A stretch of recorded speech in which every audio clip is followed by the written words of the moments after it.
The river bank. The mole had been working hard all morning, cleaning his small underground home. He swept the floors, wiped the shelves, climbed up chairs and ladders, and painted the walls with whitewash.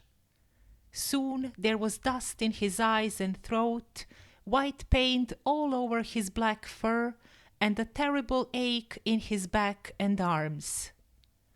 Above ground, spring was coming. The air felt different. The earth felt alive.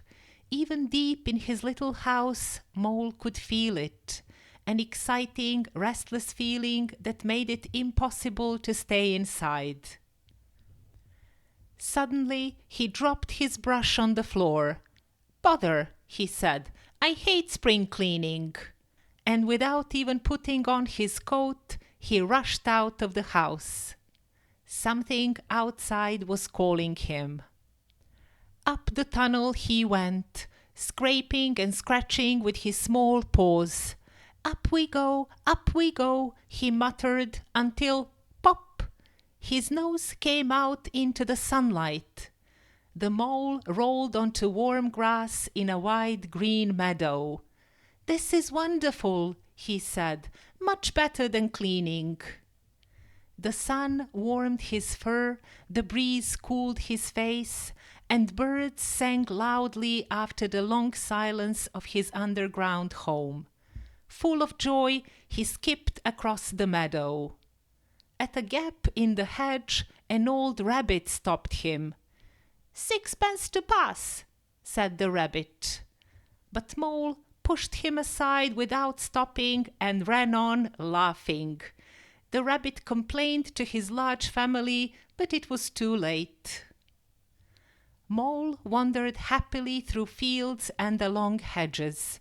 Everywhere he looked, animals were busy, birds building nests, flowers opening, leaves growing. And instead of feeling guilty about not working, Mole felt proud to be doing nothing at all. Then he reached something completely new, a river. He had never seen one before. It moved and shone and whispered, laughing as it ran over stones and grabbed at branches. The mole was completely enchanted. He walked along the river bank until he grew tired and sat down. As he rested, he noticed a dark hole in the opposite bank. Something small and bright twinkled inside it, then winked. An eye. A face appeared around it, a brown face with whiskers and kind eyes. It was the water rat. "Hello, Mole," said the rat. "Hello, rat," said the mole. "Would you like to come over?" The rat stepped into a small blue and white boat and rowed across. Soon the mole was sitting in a real boat for the first time in his life.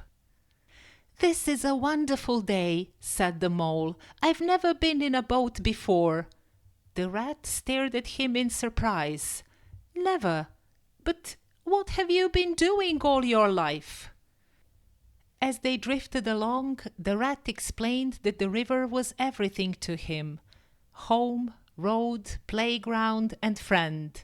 "There's nothing better," he said, "than messing around in boats."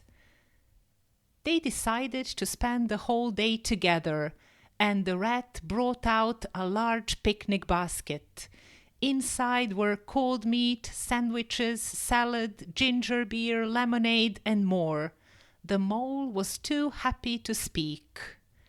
They drifted on until they reached a quiet backwater, where a mill wheel turned slowly and the air hummed softly. Mole could only say, "Oh my." They ate their lunch on the grass.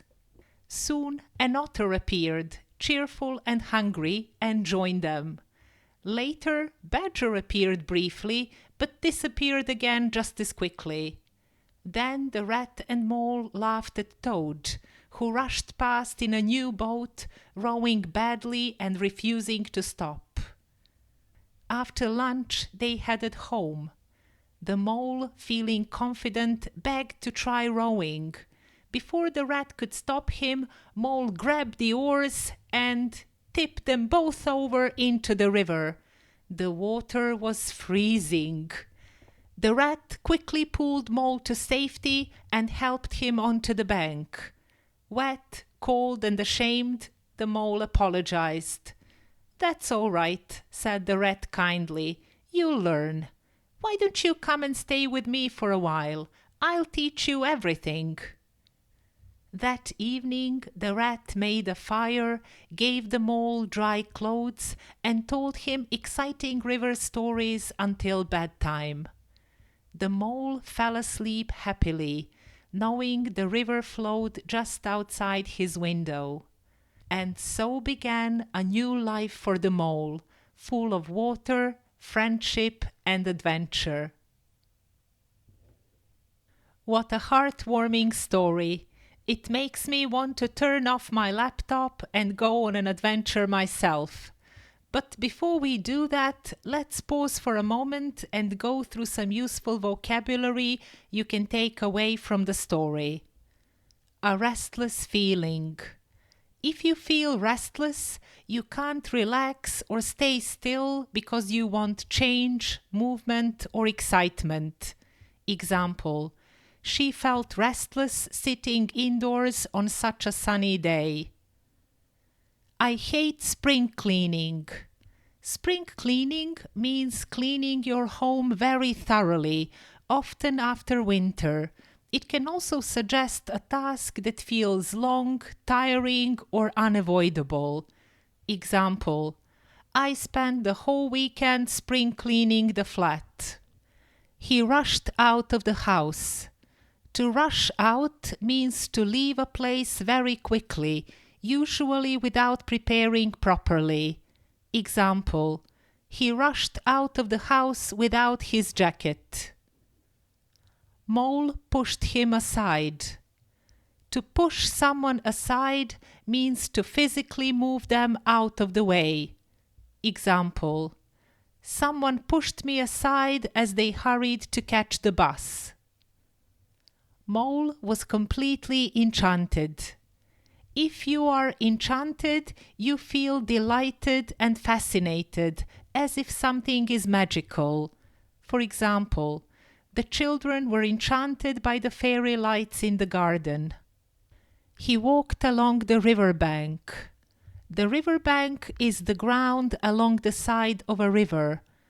Example: they sat on the riverbank and watched the water flow past. They drifted along. To drift along means to move slowly and gently, without effort or a clear direction. Example: we drifted along the street, chatting and window shopping. Messing around in boats. To mess around means to spend time playfully or without a serious purpose. Example: we spent the afternoon messing around by the lake. They reached a quiet backwater. A backwater is a quiet part of a river where the water doesn't flow. Figuratively, it can also mean a place where little happens. For example, he grew up in a quiet suburban backwater and tipped them both over into the river. To tip something over means to cause it to fall over onto one side, often suddenly or accidentally. Example: he tipped the chair over when he leaned back too far. And before we finish, here are a couple of questions to make you think about the story and perhaps about yourself too. Mole suddenly feels restless and leaves his work behind. Have you ever felt that urge to drop everything and go outside or do something completely different? The river is entirely new to Mole, but it quickly changes his life. Can you remember a place, activity, or experience you discovered for the first time that later became important to you. That's the end of today's adventure with Mole and the river. I hope you enjoyed the story and that you can use some of the new words whether you're cleaning, wandering, or just messing around. Next time, we'll turn a page in A Page from an Album, a gentle retelling of Catherine Mansfield's Fui del Boom.